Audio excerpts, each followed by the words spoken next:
Friends, आज के video में हम बात करेंगे लोन सेटलमेंट के बारे में। यदि आपने किसी भी बैंक से लोन लिया है और आप उस लोन को सेटलमेंट करना चाहते हैं तो आप वह लोन कैसे सेटल कर सकते हैं और लोन सेटलमेंट करने के क्या क्या फायदे और क्या क्या नुकसान होते हैं, जिसके बारे में हम आज के वीडियो में डिटेल्स में जानेंगे। दोस्तों, यदि आपने मेरा चैनल अभी तक सब्सक्राइब नहीं किया है तो चैनल को जरूर सब्सक्राइब कर लीजिए। आपको हमारे चैनल पर बैंकिंग, लोन्स और फाइनेंस से रिलेटेड वीडियोस मिलती रहेंगी। यदि आपने किसी भी बैंक से लोन लिया है तो आप पूरा ट्राई करते हैं कि आप उस लोन की ईएमआई का पेमेंट पूरा टाइम पर कर दे ताकि आपको कुछ भी प्रॉब्लम ना आए। बट कभी कभी लाइफ में ऐसा होता है कि कुछ प्रॉब्लम आ जाने के कारण आप उस लोन की ईएमआई का पेमेंट टाइम पर नहीं कर पाते हैं। अगर आप कुछ रीजन से बैंक या तो एनबीएफसी से लोन लेने के बाद उस लोन का पेमेंट नहीं कर पाते और आपको उस पेमेंट के लिए कलेक्शन के एजेंसी वाले बार बार परेशान करते हैं और आप उस लोन को सेटल करना चाहते हैं तो उसके लिए आप बैंक या तो एनबीएफसी में लोन सेटलमेंट के लिए रिक्वेस्ट दे सकते हैं। कभी कभी ऐसा भी होता है, यदि आपने आपके लोन की ईएमआई का पेमेंट 6 महीने तक नहीं किया है और बैंक वाले को पता है कि आप उस लोन की ईएमआई का पेमेंट आगे भी नहीं करेंगे तो बैंक वाले आपको सामने से वन टाइम सेटलमेंट का ऑप्शन भी देते हैं।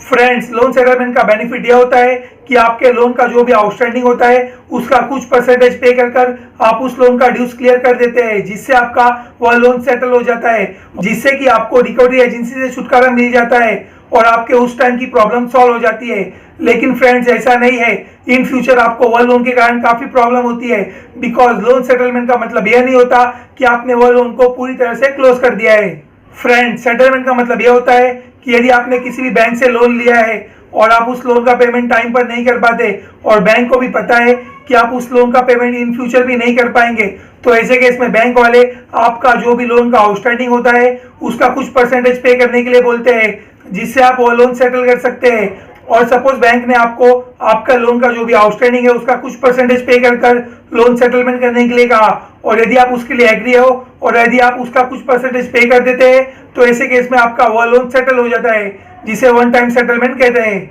फ्रेंड्स, लोन सेटलमेंट के कुछ फायदे हैं तो कुछ नुकसान भी है। लोन सेटलमेंट की सिचुएशन में सबसे पहला नुकसान यह है कि वह लोन का स्टेटस बैंक वाले सिबिल कंपनी को एज ए सेटल रिपोर्ट करते हैं, जिससे आपका वह लोन सिबिल में एज ए सेटल दिखाई देता है और यह भी मान लिया जाता है कि आपके पास लोन का पेमेंट करने के लिए पैसे नहीं थे, जिसके कारण आपने वह लोन सेटल किया है, जिससे आपका सिबिल स्कोर भी कम कर दिया जाता है। लोन सेटलमेंट के केस में नॉर्मली आपका सिबिल स्कोर 75 से 100 पॉइंट तक माइनस होता है, बट अगर आपने एक लोन से ज्यादा लोन का सेटलमेंट किया है तो ऐसे केस में आपका सिबिल स्कोर उससे भी ज्यादा माइनस हो जाएगा। फ्रेंड्स, बहुत बार लोन लेने वाले कस्टमर को यह पता नहीं होता है कि उनका लोन सेटलमेंट करने से उनका सिबिल पर निगेटिव इंपैक्ट पड़ता है, जिससे उनका सिबिल में वह लोन का स्टेटस 7 साल तक एज ए सेटल दिखाई देता है, जिससे उनको 7 साल तक लोन लेने में बहुत प्रॉब्लम होती है। और बहुत बार ऐसा भी होता है, यदि आपने किसी भी बैंक से लोन लिया है और यदि आप उस लोन को सेटल करते हैं तो आपको उस बैंक से इन फ्यूचर कभी भी लोन नहीं मिलेगा, बिकॉज बैंक वाले आपको ब्लैक लिस्ट पर डाल देते हैं। फ्रेंड्स, अगर आप चाहते हैं कि आपका लोन सेटलमेंट के कारण आपका सिबिल स्कोर कम हुआ है और आपका लोन का स्टेटस सिबिल में एज ए सेटल दिखाई दे रहा है तो आप उसे कैसे रिजॉल्व कर सकते हैं, तो आइए मैं आपको आज के वीडियो में बता देता हूँ। नॉर्मली आपको लोन सेटलमेंट का ऑप्शन तब लेना चाहिए जब आपके पास कुछ भी ऑप्शन नहीं है, यानी कि आपकी फाइनेंशियल कंडीशन भी बहुत खराब है और आपको पता है कि इन फ्यूचर भी आप उस लोन का पेमेंट कभी भी नहीं कर पाओगे, तो आप जरूर उस लोन का सेटलमेंट कर दीजिए। अगर आपने आपके लोन का सेटलमेंट पूरी तरह से कर दिया है और इन फ्यूचर जब भी आपकी फाइनेंशियल कंडीशन अच्छी होती है, यानी कि आपके पास पैसे आ जाते हैं, तो आप उस बैंक के पास जाइए और उस बैंक को बोलिए कि आपने जो भी लोन सेटल किया था अब आप उस लोन का पूरा पेमेंट करना चाहते हैं, यानी कि आप उस लोन का प्रिंसिपल, इंटरेस्ट, चार्जेस, पेनल्टी जो भी लगी है सब कुछ पेमेंट करना चाहते हैं और आप उस लोन का कुछ भी पेमेंट बाकी नहीं रखना चाहते, जिससे आपका वह लोन क्लियर हो जाएगा। और एक इंपॉर्टेंट बात आप याद रखिए, आप जो भी लोन का पेमेंट कर रहे हैं वह लोन का पूरा पेमेंट करने के बाद आप वह बैंक से उस लोन का नो ड्यू सर्टिफिकेट यानी कि नो ऑब्जेक्शन सर्टिफिकेट लेना ना भूलिए। और फ्रेंड्स, अगर आपको नो ड्यू सर्टिफिकेट का मतलब नहीं पता तो उसके लिए मैंने एक ऑलरेडी वीडियो बनाया हुआ है, जिस वीडियो की लिंक भी मैंने डिस्क्रिप्शन बॉक्स में दी हुई है। आप चाहे तो मेरा पूरा वह यूट्यूब वीडियो देख सकते हैं, जिससे आपको पता चल जाएगा कि नो ड्यू सर्टिफिकेट क्या होता है। और फ्रेंड्स, लोन सेटलमेंट करने से जो आपका सिबिल में लोन का स्टेटस सेटल दिखाई दे रहा था वह भी इन फ्यूचर आपका सिबिल रिपोर्ट में अपडेट होकर पूरा क्लियर हो जाएगा, जिससे आपका सिबिल स्कोर भी बढ़ जाएगा।